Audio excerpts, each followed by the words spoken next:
Hello. I would like to share my presentation with you. Just give me a second, please. And here it is.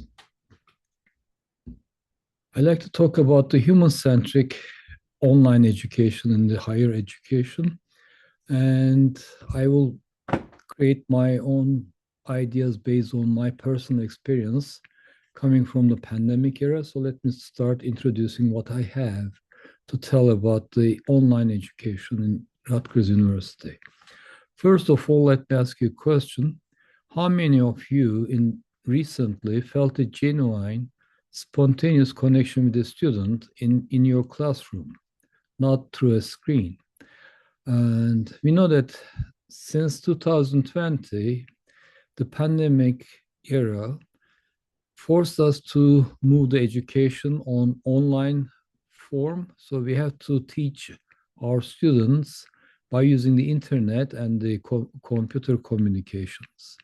But today in 2026, although the pandemic era is passed away and we are able to meet in person, we are still continuing with the continuing education with increasing technological advancement in the field of communications, and that will provide a efficient perhaps or the easy way of communicating with a large number of students, but the distance is our greatest adversary in this education program, because if we are not meeting in the classroom with our students and engaging communications or discussions with our students in the classroom, the physical distances make the engagement actually challenging for the individuals. And I'm here today not talking about the software or the progresses in the software for online communications, but I'm here to talk about reclaiming the human element in the digital first university environment. So let me start asking the question, what is education for all of us? I can construct three different components to emphasize: cognitive presence, cognitive, social, and the technological integration are the three components of the education for today. For example, artificial intelligence is becoming an important integration to our education. Our students don't need us to be the content delivery systems. YouTube or AI are doing it in this technological environment, but they need us as teachers, as human teachers, to guide them for engagement of human communications. And in my opinion, to achieve this, we have to look at those three pillars. That is the cognitive dimension, social dimension, and the integrating emerging technologies with our educational methods.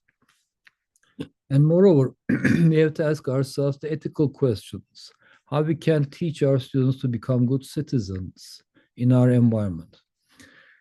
Cognitive dimension, basically it is related or relevant to how we will communicate and engage with teaching. The 80-minute recorded lectures are completely counterproductive in my opinion. I can suggest that if you are engaging online education, perhaps 10 minutes of teaching online and 2 or 5 minutes of engaging with the students for challenging questions may be a better approach to construct an educational media. The shift from students, the shift from the point of view of the students from a spectator individual to an active participant individual may immediately increase the engagement and creates an interest in the subject that we are trying to convey information about. Social dimension, it is also very important that we have to provide a social structure for our students to engage communications and then learn from their peers in the social environment rather than a distant on the screen communication with the individuals. Especially when we meet synchronously, we don't lecture nowadays, we just use the screen time for showing pictures or symbols on the screen instead of the age-old Socratic debate and collaborative problem solving. If that is possible, online education will be beneficial and productive, but it is not likely that the Socratic debate and collaborative problem solving is possible today's online education methodology. The emerging technologies such as the artificial intelligence as a component of the learning is the elephant in the room. The students are using generative AI to create term projects or research papers, and we have no ways of policing that kind of activities. So instead of using the online technological investment in the artificial intelligence as a part of the education, we have to use the new technologies as a partner, educational partner, so that the AI may be taking with the critiquing of it instead of learning from it, and it should be a partner for asking questions and trying to construct new and interesting questions with that system. Therefore, the hallucinations may be reduced by adding the human lived experience that the AI models do not have. Basically, we have to shift assessing the results based on the examinations to assessing the critical social interaction process of the students as individual humans in the society.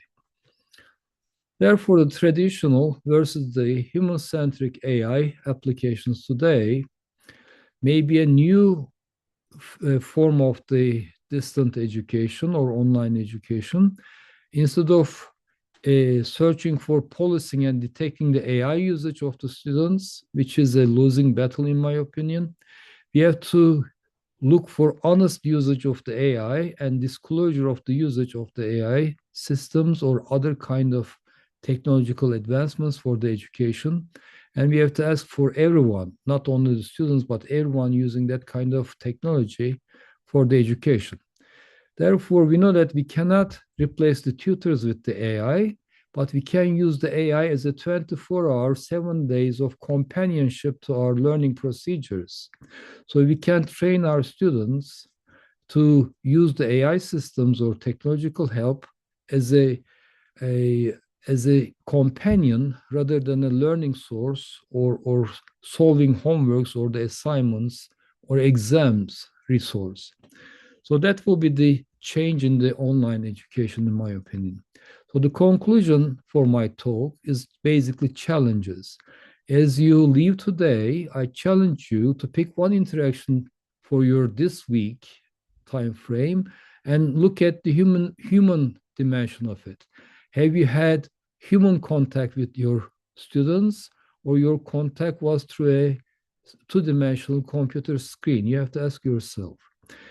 Therefore, we know that the technology is inevitable. It should be part of our lives. And our campuses, Rutgers University's campuses, nervous system is technology, but the humans are the heart of this technology. So you have to find ways to make sure that your students feel that beating heart. So you have to engage students as an individual human beings.